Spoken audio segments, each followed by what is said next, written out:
Case पर घिरी Mamata Banerjee, BJP कर रही ममता के इस्तीफे की मांग, राष्ट्रपति शासन लगाने की भी उठ रही आवाज। कोलकाता के आरजीकर मेडिकल अस्पताल में महिला डॉक्टर के साथ हुए जघन्य अपराध के मामले में ममता सरकार लगातार घिरती जा रही है। सड़कों पर जनता से लेकर राजनेता तक ममता के खिलाफ प्रदर्शन कर रहे हैं। बीजेपी की ओर से ममता सरकार पर आरोप लगाया जा रहा है कि प्रदेश की कानून व्यवस्था बिगड़ रही है, जिसकी जिम्मेदारी लेते हुए ममता बनर्जी को इस्तीफा दे देना चाहिए और प्रदेश में राष्ट्रपति शासन लागू हो जाना चाहिए। वहीं बात करें महाराष्ट्र की, तो महाराष्ट्र में चुनाव में हो रही देरी को लेकर राष्ट्रपति शासन लगाने की मांग की जा रही है। ऐसे में आज के हालात यह हो सकते हैं कि देश के 2 राज्यों में राष्ट्रपति शासन लग जाए। अब इन सब के बीच यह जानना जरूरी है कि आखिर कब कब राष्ट्रपति शासन लग सकता है, कब कब लग सकता है राष्ट्रपति शासन। राष्ट्रपति शासन लगाने की व्यवस्था संविधान के अनुच्छेद 355 और अनुच्छेद 356 में दी हुई है। अनुच्छेद 355 कहता है कि केंद्र सरकार को राज्यों की बाहरी आक्रमण और आंतरिक अशांति को बचाना चाहिए। केंद्र सरकार को सुनिश्चित करना चाहिए कि राज्य सरकारें संविधान के अनुसार चल रही हैं।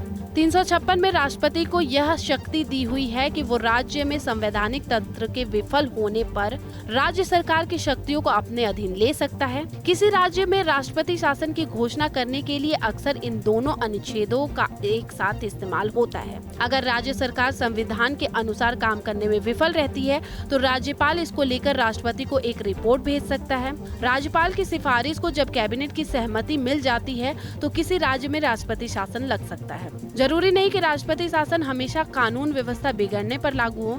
जब राज्य में किसी भी दल के पास बहुमत न हो और गठबंधन की सरकार भी न चल पा रही हो तो ऐसी स्थिति में भी राज्यपाल राष्ट्रपति शासन लागू करने की सिफारिश कर सकता है। राष्ट्रपति शासन में क्या क्या बदल जाता है? राष्ट्रपति शासन में खास बात यह है कि इस अवधि के दौरान राज्य के निवासियों के मौलिक अधिकारों को खारिज नहीं किया जा सकता। इस व्यवस्था में राष्ट्रपति मुख्यमंत्री के नेतृत्व वाली मंत्री परिषद को भंग कर देती है। राज्य सरकार के कामकाज और शक्तियां राष्ट्रपति के पास आ जाती हैं। इसके अलावा राष्ट्रपति चाहे तो यह भी घोषणा कर सकता है कि राज्य विधायिका की शक्तियों का इस्तेमाल संसद करेगी। इससे संसद ही राज्य के विधेयक के तौर पर काम करती है। ऐसी स्थिति में बजट प्रस्ताव को भी संसद ही पारित करती है। कितने दिनों के लिए लग सकता है राष्ट्रपति शासन? राष्ट्रपति शासन का प्रावधान केंद्र सरकार को किसी भी असामान्य स्थिति को प्रभावी ढंग से निपटाने में सक्षम बनाते हैं। राष्ट्रपति शासन लगाने के 2 महीने के भीतर संसद के 2 सदनों, लोकसभा और राज्यसभा द्वारा इसको अप्रूव किया जाना जरूरी है। अगर उस समय लोकसभा भंग होती है तो इस व्यवस्था को बरकरार रखने के लिए राज्यसभा में बहुमत हासिल करनी होती है।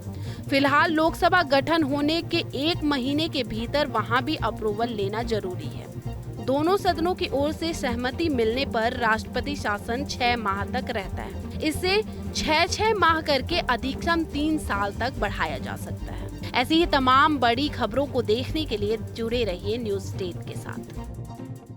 न्यूज नेशन अब व्हाट्सएप पर खबरों की ताजा अपडेट के लिए न्यूज नेशन के इस QR कोड को स्कैन करें।